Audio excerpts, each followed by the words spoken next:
سورہ نصر، سورہ نصر کا تعارف، مقام نزول۔ سورہ نصر مدینہ منورہ میں نازل ہوئی ہے۔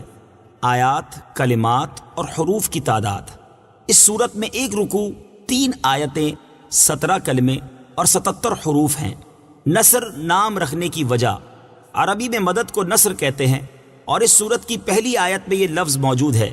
اس مناسبت سے اسے سورہ نصر کے نام سے موسوم کیا گیا ہے۔ سورہ نصر کے مضامین: اس سورہ مبارکہ میں حضور پرنور صلی اللہ تعالیٰ علیہ وآلہ وسلم کو فتح مکہ کی بشارت دی گئی اور یہ بتایا گیا کہ عنقریب لوگ گروہ در گروہ دین اسلام میں داخل ہوں گے، اور آخری آیت میں نبی کریم صلی اللہ تعالیٰ علیہ وآلہ وسلم کو اللہ تعالیٰ کی تعریف اور پاکی بیان کرتے رہنے اور امت کے لیے مغفرت کی دعا مانگنے کا حکم دیا گیا۔ سورہ کافرون کے ساتھ مناسبت: سورہ نصر کی اپنے سے ماقبل سورت کافرون کے ساتھ مناسبت یہ ہے کہ سورہ کافرون میں یہ بتایا گیا کہ رسول کریم صلی اللہ تعالیٰ علیہ وآلہ وسلم جس دین کی دعوت دیتے ہیں وہ کافروں کے دین کے خلاف ہے، اور اس صورت میں خبر دی گئی ہے کہ کافروں کا دین مٹ جائے گا اور دین اسلام کو غلبہ حاصل ہوگا۔ بسم اللہ الرحمن الرحیم۔ ترجمہ: اللہ کے نام سے شروع جو نہایت مہربان رحمت والا ہے۔ اذا جاء نصر اللہ والفتح ورأيت الناس يدخلون في دين الله أفواجا فسبح بحمد ربك واستغفره إنه كان توابا۔ ترجمہ: جب اللہ کی مدد اور فتح آئے اور تم لوگوں کو دیکھو کہ اللہ کے دین میں فوج در فوج داخل ہو رہے ہیں تو اپنے رب کی تعریف کرتے ہوئے اس کی پاکی بیان کرنا اور اس سے بخشش چاہنا، بے شک وہ بہت توبہ قبول کرنے والا ہے۔ اذا جاء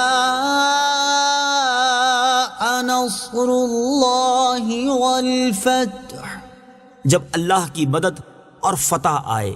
تفسیر صراط الجنان میں ہے، اس صورت کا خلاصہ یہ ہے کہ اے حبیب صلی اللہ تعالی علیہ وآلہ وسلم، جب آپ کے دشمنوں کے خلاف آپ کے پاس اللہ تعالیٰ کی مدد اور فتح آئے اور تم لوگوں کو دیکھو کہ پہلے وہ ایک ایک دو کر کے اسلام میں داخل ہو رہے تھے اور اب وہ اللہ تعالیٰ کے دین میں فوج در فوج داخل ہو رہے ہیں، تو اس وقت اپنے رب عز و جل کی تعریف کرتے ہوئے اس کی پاکی بیان کرنا اور اس سے اپنی امت کے لیے بخشش چاہنا، بے شک وہ بہت توبہ قبول کرنے والا ہے۔ یاد رہے کہ اس آیت میں فتح سے اسلام کی عام فتوحات مراد ہیں یا خاص فتح مکہ مراد ہے۔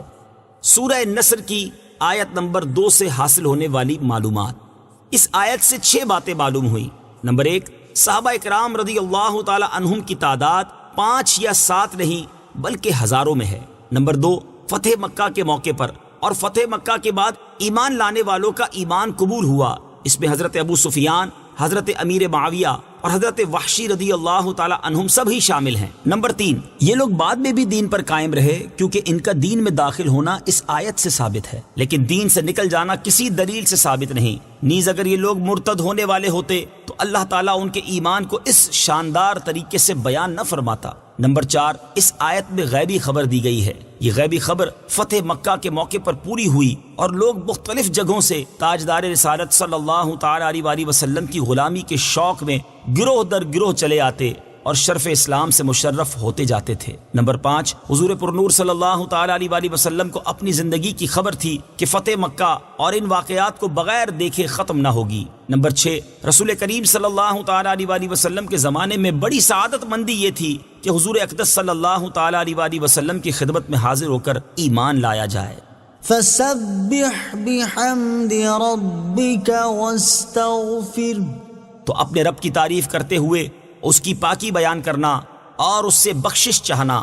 تفسیر صراط الجنان میں ہے، اس سورت کے نازل ہونے کے بعد تاجدار رسالت صلی اللہ تعالی علیہ وآلہ وسلم نے سبحان اللہ و بحمدہ استغفر اللہ و اتوب الیہ کی بہت کثرت فرمائی۔ حضرت عبداللہ ابن عمر رضی اللہ تعالیٰ عنہما سے مروی ہے کہ یہ سورت حجۃ الوداع میں منا کے مقام پر نازل ہوئی۔ اس کے بعد آیت اليوم اکملت لکم دینکم نازل ہوئی اس کے نازل ہونے کے بعد 80 دن حضور پرنور صلی اللہ تعالیٰ علیہ وسلم نے دنیا میں تشریف رکھی. پھر آیا الکلالہ نازل ہوئی. اس کے بعد نبی پاک علیہ الصلوۃ والسلام 50 دن دنیا میں تشریف فرما رہے. پھر آیت واتقوا يوما ترجعون فيه إلى الله نازل ہوئی. اس کے بعد سرکار دو عالم صلی اللہ تعالیٰ علیہ وسلم 21 دن یا 7 دن دنیا میں تشریف فرما رہے. اس صورت کے نازل ہونے کے بعد صحابہ کرام رضی اللہ تعالی عنہم نے سمجھ لیا تھا کہ دین کامل اور تمام ہو گیا، تو اب رسول کریم صلی اللہ تعالی علیہ وآلہ وسلم دنیا میں زیادہ عرصہ تشریف نہ رکھیں گے. چنانچہ حضرت عمر رضی اللہ تعالیٰ عنہ یہ صورت سن کر اسی خیال سے روئے. مروی ہے کہ اس صورت کے نازل ہونے کے بعد سرکار دو عالم صلی اللہ تعالی علیہ وآلہ وسلم نے خطبے میں فرمایا، ایک بندے کو اللہ تعالیٰ نے اختیار دیا ہے، چاہے دنیا میں رہے چاہے اس کی ملاقات قبول فرمائے. اس بندے نے اللہ تعالیٰ کی ملاقات اختیار کر لی ہے. یہ سن کر حضرت ابوبکر صدیق رضی اللہ تعالیٰ عنہ نے عرض کی، یا رسول